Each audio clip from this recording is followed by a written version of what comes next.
A very good morning, dear students. In class 12th Commerce Economics, we were discussing about the excess demand in our last video. In this video, we will discuss about the inverse or the complementary case of excess demand, that is the deficient demand. Deficient demand होता क्या है? ये कहा जाए when aggregate demand shortfalls, then the aggregate supply corresponding to full employment equilibrium.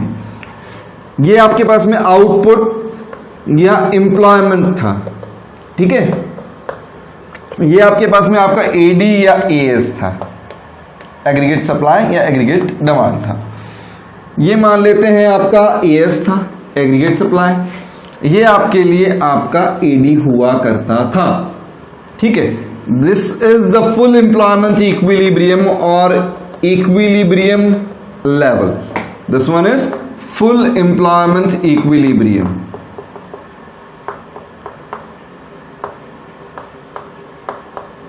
Full employment equilibrium. And due to certain reasons this AD falls. Reasons क्या है मैं बताऊंगा अभी, ठीक है, लेकिन due to some certain reasons AD shortfalls, then the aggregate supply corresponding to full employment equilibrium, यानी कि AD आपका नीचे शिफ्ट कर जाता है। एडी जैसे ही आपका नीचे शिफ्ट करता है, आप कंडीशन देखिएगा क्या होती है। आपकी एग्रीगेट सप्लाई है पॉइंट ई पर, कुछ एक रीजंस की वजह से एडी में डाउनफॉल आता है, एडी नीचे आ जाता है। तो ये आपके पास में जो आपका इक्विलिब्रियम इनकम लेवल था, यहां पर आपकी एग्रीगेट सप्लाई तो है ज्यादा जबकि एग्रीगेट डिमांड है कम, यानी कि मार्केट में प्रोड्यूसर्स सामान ज्यादा लेकर के बैठे हैं लेकिन उस सामान की डिमांड क्या हो जाती है, कम हो जाती है। इसका इफेक्ट सीधा सीधा क्या आएगा कि producer will remain with the unsold stock. Producers के पास में बिना बिका सामान रह जाएगा। इसका सीधा सा मतलब they will have to face undesired inventory level. What they were thinking to sell out in the market, due to a shortfall of the demand, such stock is remained with themselves, यानी कि वो सामान बिका ही नहीं। अब जब वो सामान बिका नहीं तो सुबह शाम उस सामान की अगरबत्ती तो करेंगे नहीं। What they will have to do to clear out their stock, they will have to reduce the prices. To clear out this stock, they will have to reduce the prices, and it will show the deflationary effect. It will show the deflationary effect. यानी कि prices में कमी आ जाएगी। Prices में कमी आने का कारण क्या रहा? To clear out the unsold stock. And whenever they are thinking to reduce the prices to clear out their stock, it directly means they will think to produce less in the future, as this stock is offering less profits to them. This stock is offering less profits to the producers. They will think to produce less in the future, and when they are thinking to produce less in the future, definitely they will hire less factors of production from society. अब अगर factors of production कम hire किए जाएंगे, इसका सीधा सा मतलब यह है कि हमें लेबर भी कम चाहिए। जब लेबर कम चाहिए तो सीधा सा इफेक्ट क्या हुआ? अनएम्प्लॉयमेंट बढ़ा। अनएम्प्लॉयमेंट बढ़ने से लोगों की इनकम कम हुई। लोगों की इनकम कम होने से आपके पास में आपका एडी भी फॉल करेगा और एएस भी फॉल करेगा, और such fall will go on till the equilibrium strikes again. जब तक ये इक्विलिब्रियम दोबारा स्ट्रक नहीं कर जाता तब तक ये फॉल जारी रहेगा। फटाफट से एक बार रिवाइज करिएगा। डेफिशिएंट डिमांड होता क्या है? डेफिशिएंट डिमांड का मतलब क्या था कि when aggregate demand is lesser than aggregate supply corresponding to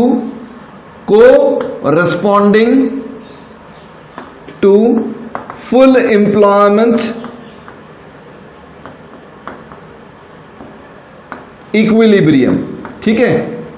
full employment equilibrium के रेफरेंस में अगर एडी एएस से शॉर्टफॉल होता है, कम होता है, तो उसे डेफिशिएंट डिमांड कहा जाएगा। और इसकी वजह से क्या क्रिएट होगा? इसकी वजह से इसका इफेक्ट क्या क्रिएट होगा? The vertical difference in between AD and AD one, the vertical difference in between AD and AD one will be the deflationary gap. It will be deflationary gap. Deflationary gap क्या होता है? The difference between the aggregate demand at full employment equilibrium and aggregate demand at under employment equilibrium। इन दोनों के बीच का जो vertical difference है क्या कहलाएगा? डिफ्लेशनरी गैप कहलाएगा। ये डिफ्लेशनरी गैप का रीजन क्या रहा? इसका रीजन रहा डेफिशिएंट डिमांड। इसका रीजन क्या था? Deficient demand. अब अगला मुद्दा ये आता है कि सर आप पूछ सकते हैं कि सर ये एडी ने फॉल क्यों किया? तो फॉल करने का कारण क्या था? अपन ने जीडीपी का एक्सपेंडिचर मेथड का फॉर्मूला पढ़ा था, C प्लस आई प्लस जी प्लस एक्स माइनस एम, है ना। अब अगर कंजम्पशन एक्सपेंडिचर रिड्यूस कर जाए, इन्वेस्टमेंट एक्सपेंडिचर रिड्यूस कर जाए, गवर्नमेंट एक्सपेंडिचर्स रिड्यूस कर जाए, एक्सपोर्ट्स कम हो जाएं या फिर इंपोर्ट्स बढ़ जाएं।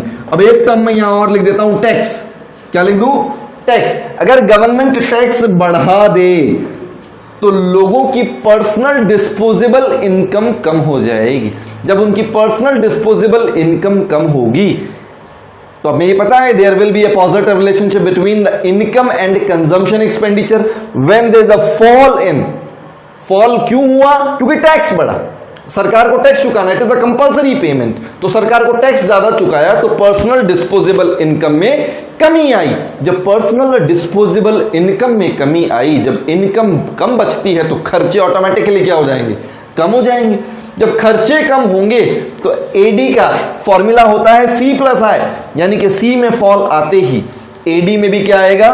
फॉल आएगा। यानी कि फॉल इन एडी के रीजन क्या रहे? fall in consumption expenditures, fall in investment expenditures, fall in government expenditures, fall in exports, rise in imports and rise in taxation। अब अपन कहें कि ये तो हो गए इसके causes, इसका इफेक्ट क्या आएगा? अगर ऐसा होता है तो इसका इफेक्ट क्या आएगा? पहला इफेक्ट जो इसका निकल करके आया, unsold stock with the producers. Unsold stock with producers. अब अगर प्रोड्यूसर्स के पास में अनसोल्ड स्टॉक बच जाता है तो उन्हें क्या करना पड़ेगा? To clear out their stock they will have to reduce the prices, यानी कि प्राइस फॉल आएगा, प्राइस फॉल। अब प्राइस फॉल होते ही उनका प्रॉफिट मार्जिन श्रिंक करेगा। अगर प्रॉफिट मार्जिन श्रिंक करेगा, कम होगा, इसका मतलब they will think to produce less, यानी कि potential production will fall. Potential production will fall. Production fall करेगा आपका। अब अगर प्रोडक्शन फॉल करेगा इसका मतलब firms will hire less factor of production from society. When they are hiring lesser factors of production it means they will pay less factor payments. Less factor payment का सीधा मतलब यहां हो गया आउटपुट में फॉल आएगा, एम्प्लॉयमेंट में fall आएगा, इनकम में फॉल आएगा और जीडीपी में या नेशनल इनकम में भी क्या होगा? फॉल आएगा। यानी कुल मिलाकर के आपके पास आपकी इकोनॉमी में डाउनफॉल आ जाएगा, स्लो डाउन आ जाएगा। This is the effect of the deficient demand. ठीक है, up to now we have covered both the problems, excess demand and deficient demand.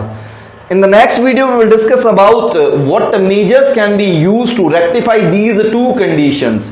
Whether these decisions taken by or take by the government themselves or government itself or by the monetary authority or by the central bank. ये दोनों ही authorities इन conditions को rectify करने के लिए अलग अलग measures काम में लेती हैं। Government जो measure काम में लेगी उसे फिस्कल पॉलिसी कहा जाएगा और सेंट्रल बैंक जो पॉलिसी काम में लेगी उसे मॉनेटरी पॉलिसी कहा जाएगा। इसके बारे में अपन डिस्कशन करेंगे अपने नेक्स्ट वीडियो में। Thank you, have a good day.